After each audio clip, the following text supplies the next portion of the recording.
Hi everyone, मैं प्रिया और अपने चैनल पर आप सभी का स्वागत करती हूँ। चलिए तो जय श्री राम दोस्तों, आज की वीडियो रामायण की ओर।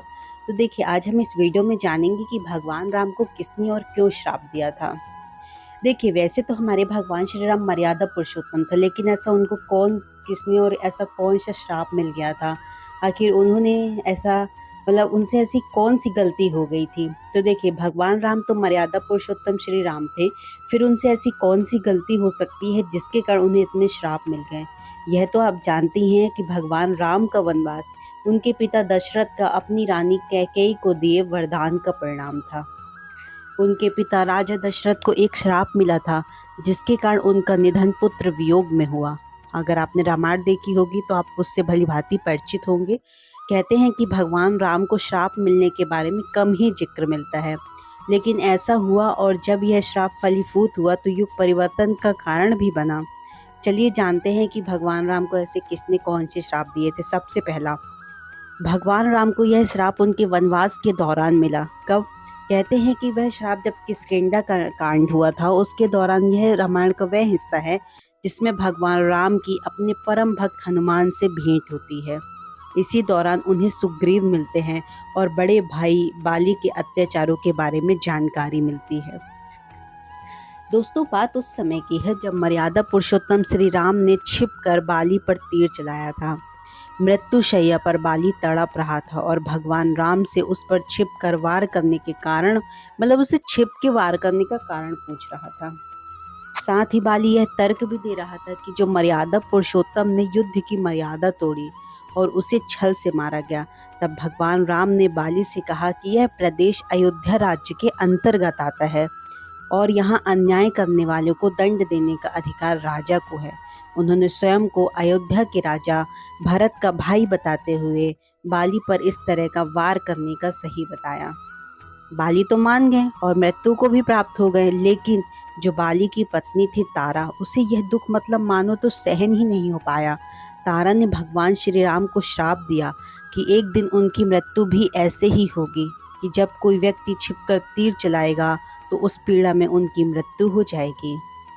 फिर कहते हैं कि मर्यादा पुरुषोत्तम ने श्राप को स्वीकार भी कर लिया और कहा कि अगले जन्म में उनका श्राप फलीभूत होगा। अब बात त्रेता युग से द्वापर युग में आती है। भगवान राम का जो पुनर्जन्म होता है वो श्री कृष्ण के रूप में होता है। कहते हैं तमाम लीलाओं के बाद एक दिन भगवान श्री कृष्ण जंगल में आराम कर रहे थे, तभी एक भील का तीर उनके पैर में आकर लगा। इस तरह से बाली की पत्नी तारा का श्राप फलीभूत हुआ। ये भी कहा जाता है कि कुछ कथाओं के अनुसार वह भील कोई और नहीं बल्कि बाली का ही अवतार था, जिसने त्रेता युग में अपनी मृत्यु का बदला द्वापर युग में इस तरह लिया। फिर कहते हैं कि युग में परिवर्तन कैसे हुआ। तो देखिए, पैर में जो तीर लगने के बाद श्री कृष्ण गोलोक चले गए। इस तरह से कई ग्रंथों में यह भी कहा गया है कि भगवान के लौटने के साथ ही कलयुग ने अपना प्रभाव बढ़ाना शुरू कर दिया और युग परिवर्तन हो गया।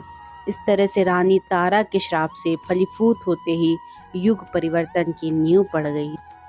ऐसा भी कहते हैं कि पहले किसी की भक्ति से प्रसन्न होकर देवताओं या ऋषि मुनियों द्वारा मनुष्य को वरदान दिया जाता था, पर क्रोधित होने पर श्राप देने जैसी प्रथा भी इसी समाज का हिस्सा थी। ये सभी तथ्य रोचक जानकारी रामायण महाभारत में तो बिल्कुल आप परिपूर्ण ही मानिए। मैंने आपको महाभारत के कई ऐसे टॉपिक आपके साथ शेयर किया है जिसमें आपने देखा होगा। कहते हैं कि जो राजा दशरथ थे वो युवा अवस्था में थे रामायण के अनुसार, बट उनको शब्द भेदी बाण विद्या का ज्ञान प्राप्त था। यह एक ऐसी विद्या थी जिसकी मदद से बंद आंखों से भी केवल एक आवाज सुनने से सही निशाने पर बाण चलाया जा सकता था। इस विद्या का प्रयोग राजा दशरथ द्वारा जंगल में जानवरों के शिकार के लिए किया जाता था। एक दिन वे शिकार के मकसद से जंगल में चले गए। उस दिन मानो तो भारी वर्षा हो रही थी। वे सरयू नदी के निकट पहुंचे और उन्हें एक हाथी के पानी पीने की आवाज सुनाई दी। उन्होंने अपने शब्द भेदी ज्ञान से उस दिशा में तीर छोड़ दिया, लेकिन अगले ही पल किसी मनुष्य के दर्द के चिल्लाने की आवाज सुनाई दी। यह आवाज सुनते ही राजा दशरथ उस दिशा में तेजी से दौड़े और वहां जाकर उन्होंने खून से लथपथ एक युवक को नदी के किनारे दर्द से तड़पते हुए देखा। दरअसल वो जो दशरथ द्वारा चलाया गया बाण था उस युवक को लगा था, उसका नाम श्रवण था। उसने जैसे ही राजा को देखा तो बोला, तुम एक राजकुमार हो, फिर भी तुमने एक जानवर की तरह मेरा शिकार किया। मैंने ऐसा क्या अपराध किया था? तो मैं केवल अपने नेत्रहीन एवं वृद्ध माता पिता के लिए पानी लेने आया था। उनका मेरे बिना कोई और सहारा नहीं है और तुमने मुझे ही मार दिया। जाओ, अब मेरे माता पिता को तुम ही मेरे मरने की खबर सुनाओ। यह सुन राजा दशरथ उस स्थान पर पहुंचे जहां पर श्रवण के माता पिता अपने पुत्र का इंतजार कर रहे थे। कुछ हिम्मत एकत्रित कर उन्होंने श्रवण की मृत्यु की खबर सुनाई। यह खबर सुन श्रवण के पिता ने राजा दशरथ को श्राप दिया और कहा कि जिस प्रकार आज अपने पुत्र की मृत्यु से मैं तड़प रहा हूँ, उसी तरह तुम भी अपने पुत्रों से अलग हो जाओगे और उसके वियोग में मर जाओगे। इस श्राप ने वर्षों बाद अपना असर दिखाया।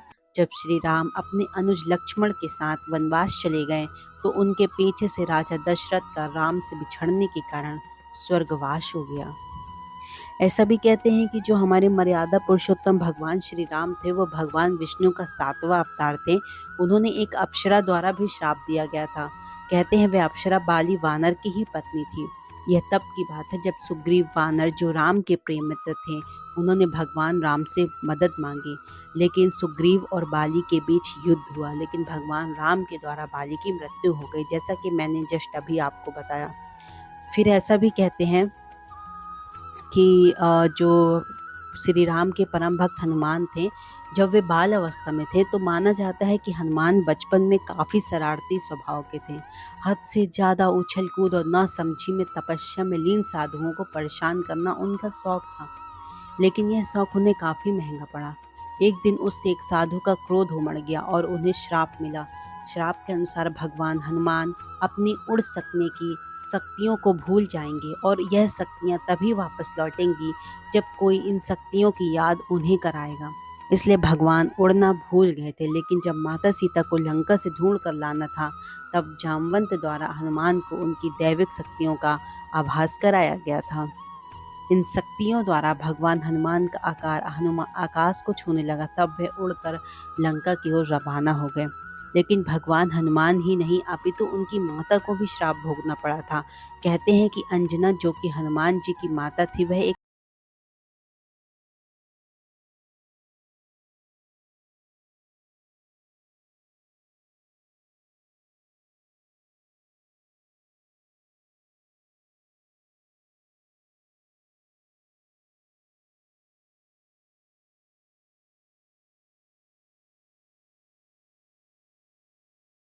और हमारे चैनल को सब्सक्राइब भी करें। Thank you so much. जय श्री कृष्ण, जय श्री राम।